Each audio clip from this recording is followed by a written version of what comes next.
the same, some things never change. I couldn't stop and say enough. It's all the same, you won't take the blame. Christophe, premier comparatif scooter de l'année, et peut-être bien le plus important, puisqu'on a le Piaggio MP3 300 et le nouveau Tricity Yamaha qui est 300, qui est là pour marcher sur les plates-bandes de Piaggio, clairement. Complètement, ouais. Alors ça c'est sûr, ça pourrait être le plus important des comparatifs de l'année, surtout que ça concerne en fait les scooters de permis B. Ouais, donc ces deux scooters, ils sont accessibles aux automobilistes tout simplement. C'est aussi ce qui fait leur succès en termes de vente. Exactement. Alors ça c'est historique, hein. En fait c'est Piaggio qui a ouvert la voie avec l'arrivée des MP3 sur le marché. Donc c'est homologué L5E. Donc ce sont des scooters qui sont accessibles avec le permis B, avec une petite formation courte de 7 heures. Mais donc on peut accéder à tous ces scooters. Donc 125 Tricity notamment, hein, ou 300 chez Piaggio, 350, 500 chez Piaggio, et aussi la concurrence chez Peugeot, le Metropolis, ou chez Couder, et maintenant Yamaha qui s'invite avec ce nouveau Tricity 300. Et Piaggio, c'est clairement le leader du marché. Ouais, complètement. Alors là, il n'y a pas photo. L'année dernière, Piaggio a vendu 8800 MP3 en France, largement dominateur face à tous les autres. Du coup, Yamaha a quand même un truc à jouer, une place à prendre. Surtout sur un marché français en fait qui est excellent pour les 3 roues, contrairement à plein de nos voisins européens finalement. Voilà, le marché du 3 roues de toute façon il est franco-français, hein. Donc pour un constructeur comme Yamaha, venir sur le marché du 3 roues, ça impose à une réflexion qui est à l'inverse de la tendance actuelle, puisque fabriquer un véhicule pour finalement un seul marché, il faut vraiment que ça vaille le coup. Alors côté présentation, ces deux scooters en statique, déjà grosse différence. Moi j'ai trouvé le Tricity beaucoup plus imposant, un peu plus agressif, alors que le Piaggio est un peu plus douillard, féminin, j'ai trouvé. Oui. Le Yamaha en fait il s'inspire un petit peu du Niken quelque part. Voilà, deux gabarits différents. Ouais, c'est vrai. On le voyait notamment sur les vues de face qu'on a fait en vidéo et tout ça. Le Yamaha il est plus haut, il dégage une impression un peu d'être une moto un peu de face, une GT quoi. Donc c'est vraiment très différent, hein. Piaggio ils ont voulu conserver un style scooter, Yamaha ils ont voulu s'en démarquer. Déjà c'est assez marqué en termes, c'est assez différent en termes de look, et ça va peut-être déjà suffire à faire une vraie différence pour certains acheteurs. Et puis côté qualité, assemblage, finition, qu'est-ce que tu en as pensé ? Bien, on est quand même sur des scooters accessibles au permis B, donc on s'adresse à des clients qui viennent de la voiture, qui vont être exigeants sur la qualité perçue, hein. Ils ont des réflexes, hein, voilà. Donc on a fait le tour un peu tous les trois avec le cadreur. Bon, c'est vrai que le Yamaha, les plastiques ils sont très bien ajustés. Le Yamaha il est fait en Thaïlande, chez Yamaha Thaïlande, et le Piaggio il est évidemment fait en Italie, dans l'usine de Pontedera, Piaggio. Mais c'est vrai que le Yamaha il présente un petit peu mieux sur certains points. Côté ergonomie, à l'arrêt par exemple, moi je fais 1m80, j'ai pas eu trop de soucis, j'ai les deux pieds qui touchent le sol, même si je suis pas les pieds à plat, hein. Ah bon non, notamment sur le Yamaha, je suis pas à plat. Alors c'est un élément à pondérer dans le sens où on le sait, hein, sur ces deux scooters, il y a des systèmes pour bloquer la direction, et donc on n'est plus obligé par exemple au feu de mettre les pieds à plat, les habitués connaissent bien ça. Oui, c'est vrai. Alors, moi, du coup, 1m68, j'ai plus de mal. Alors, c'est vrai que le Yamaha, du coup, comme tu disais, qui est plus imposant, qui est plus large, là, ça se ressent. Et moi, me poser les deux pieds, les deux pointes de pied de chaque côté, c'est pas possible sur le Yamaha. Et c'est plus possible sur le Piaggio, quand même, qui est plus fin, une selle plus étroite. Donc, j'arrive à mieux toucher le sol. Côté aspect pratique, important sur ces véhicules, qu'est-ce que tu en as pensé, Christophe ? Est-ce qu'il y en a un qui se distingue de l'autre ? Oui, alors sur des points positifs et négatifs à chaque fois, hein.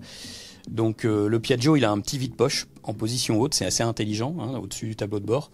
Donc du coup on a accès à un port USB, c'est bien joué, et à un petit rangement. Donc du coup éventuellement si on cherche son portable on peut le ranger là. On peut aussi ranger son badge de parking, son ticket de péage, enfin c'est quand même bien, parce qu'on a quand même deux scooters avec des gros carénages, t'es d'accord ? Et il n'y a pas de vide-poche, le Piaggio en a un, mais sinon dans la partie basse il n'y a aucun vide-poche, à cause de ces énormes trains avant. C'est quand même un peu dommage d'avoir autant de plastique et de ne pas l'utiliser. Le Yamaha, il n'en a pas. Le Piaggio, il a aussi un petit crochet comme sur les Vespa, en fait, qui permet de d'accrocher un sac, de le laisser pendre sur le tablier, le long du tablier. Ça aussi, c'est assez pratique au quotidien. En revanche, sur le Piaggio, la pédale au plancher qui est obligatoire par la législation, elle n'est pas pratique, on a les pieds dedans. Et puis, il a un tout petit coffre, disons. On met un casque. Et... Ouais, c'est surtout le Yamaha qui a un grand coffre, on peut le dire. Ouais. Là, pour le coup, le Yamaha, il a un coffre gigantesque, digne d'un vrai scooter GT à 2 roues. On met 2 casques sans problème. Pas besoin de tourner les casques de 10 façons différentes. Le Piaggio, on est vraiment limité là-dessus. Le Yamaha, il n'a pas de vide-poche. Il a une prise 12 volts. C'est un peu daté. Puis elle est très bien intégrée dans le tablier. Donc ça se vaut un peu sur les aspects pratiques finalement. Bon, les tableaux de bord par contre. Deux philosophies différentes. Celui du Yamaha, c'est voulu numérique, plus moderne, mais moi je le trouve très austère. Ouais, très austère. Le Piaggio est un peu plus à l'ancienne. Il y a un peu compteur aiguille, mais finalement un peu match nul, moi je trouve. Ouais, ça reste de toute façon lisible. Puis on a toutes les infos, on a des jauges, on a tout ce qu'il faut. Par contre, au quotidien, ceux qui veulent vraiment un grand coffre, qui vont au sport tous les jours, comme toi par exemple, ou qui font par exemple du badminton ou du tennis, eh bien pas de problème, le Yamaha, on pourra tout loger. Ça, au quotidien, c'est quand même un gros avantage. Ces scooters, on les a pesés. Oui. Presque 10 kg d'écart sur la balance. C'est pas étonnant. On l'a dit, le gabarit du Yamaha est quand même beaucoup plus imposant. Ce qui lui apporte d'autres qualités, notamment la protection, on en parlera plus tard. Mais voilà, un petit peu plus lourd. Ça se ressent pas forcément à l'arrêt, je crois. Non, on a, en plus quand on a manœuvré les scooters, parce qu'on peut les manœuvrer en position parking, donc quand ils s'inclinent pas là, il n'y a pas vraiment d'écart entre les deux. 9,2 kg, c'est pas vraiment significatif dans cette phase-là. Ces deux scooters, on l'a dit, ils ont, comme tous les 3 roues, un système de verrouillage de la direction pour tenir. En fait, c'est comme ils n'ont pas besoin de béquilles, hein, ils tiennent. C'est vrai. Ils tiennent sur leur roue, tout simplement. 2 systèmes différents. Celui du Piaggio qui vraiment verrouille tout très dur, très franc. Et celui du Yamaha, en fait, qui permet quand même de continuer d'osciller, en fait. Moi, j'ai préféré le Piaggio. Hein. Celui du Yamaha, un peu bizarre. Oui, alors c'est pas du tout les mêmes trains avant, et donc c'est un double parallélogramme un peu chez Piaggio, et c'est un train avant Ackermann chez Yamaha avec en fait 2 jeux de fourches, une double fourche. Et c'est vrai que chez Yamaha ils ont choisi ce système de verrouillage qui fait que on garde en fait l'hydraulique un peu des suspensions, et donc du coup quand on penche le scooter dans la position parking, il peut encore pencher, s'incliner. Comme tu dis, je suis d'accord, c'est assez inquiétant. Plusieurs fois je suis descendu du scooter, moi. Je me suis retourné, j'ai dit oh là, il va tomber, et bon finalement non, on a de la marge, hein, en fait, on s'en est aperçu. Mais oui, c'est au début, je pense, quand on n'a pas l'habitude quand on l'utilise au départ, le Yamaha, c'est sûr, il est un peu inquiétant dans cette phase-là. En dynamique, quand on met un petit peu d'angle avec ces 3 roues, moi j'ai préféré le Yamaha. Avec le Piaggio, j'avais un petit peu l'impression de tomber dans les virages quand je mettais un peu d'angle. Voilà. Alors après, j'ai moins l'habitude de ces véhicules-là. Toi, qu'est-ce que tu en as pensé, Christophe ? Alors, en fait, le Yamaha, je pense qu'il tire l'avantage de ses plus grandes roues. Il a des plus grandes roues, donc ça, on sait qu'une roue, quand elle est plus grande, ça apporte de la stabilité. Et son train avant à double fourche, type Ackermann, eh bien, ça fait comme une fourche de moto. On a plus de débattement, il travaille mieux sur l'hydraulique des suspensions.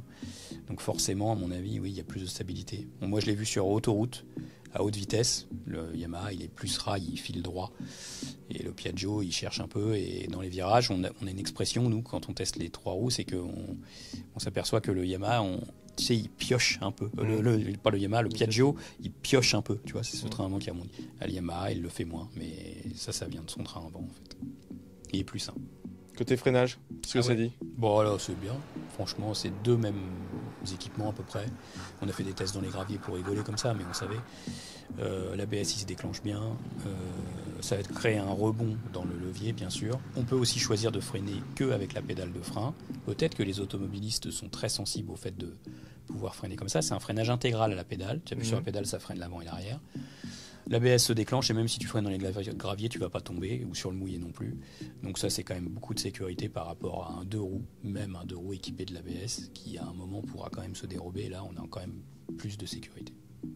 Alors côté moteur, oui. Le Piaggio 278 cm3, 26 chevaux.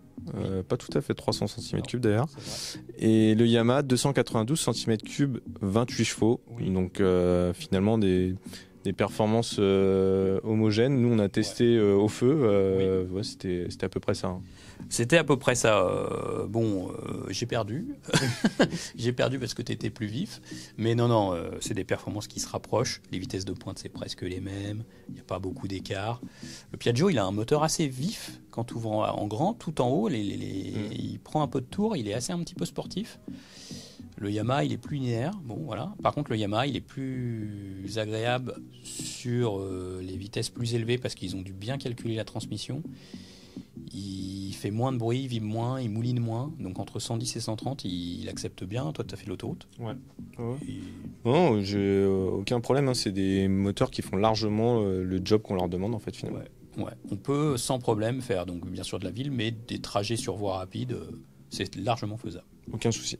Et côté conso, comme on pouvait s'y attendre, là aussi, hein, c'est très similaire et puis c'est très intéressant par rapport à une moto, notamment. Voilà, on consomme peu avec ces 3 roues. Ah ouais, complètement. Donc là, test de consommation 3,5 litres pour le Yamaha, 3,8 litres pour le Piaggio.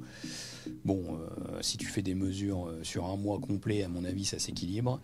Ce qui est intéressant, c'est que c'est vrai que ça consomme peu, donc ça c'est bien. Et aussi, il consomme pas beaucoup plus que les moteurs équivalents qui sont montés dans des scooters à 2 roues et qui sont donc parfois 50 kg plus légers. Ouais. Donc finalement, malgré cette surcharge pondérale du train avant, des 3 roues, etc., peut-être l'aérodynamisme aussi, hein, je sais pas. Eh bien, du coup, ils consomment pas beaucoup plus. Donc, c'est un bon travail des constructeurs. Là. Bon point. Alors, le nerf de la guerre, c'est quand même le tarif de ces 3 roues. Il y en a un qui est un petit peu plus cher que l'autre. Et finalement, sans surprise, c'est le Yamaha. Oui, alors c'est vrai qu'il y a quand même un écart là pour le coup. On est quand même à 1 300 € d'écart. Le Yamaha est quand même plus cher que le Piaggio, même si ces 2 scooters sont quand même dans la même catégorie. Finalement, ce sont des 300 cm3 tous les deux. Mais on a un Yamaha plus imposant, plus statutaire, plus protecteur. Oui. Donc finalement, il ne joue pas exactement sur le même tableau, moi j'ai l'impression. Alors, il ne faut pas oublier que dans la gamme de Piaggio, il y a aussi le 350. Exactement, il y a un 350 qui lui est vendu 8 599.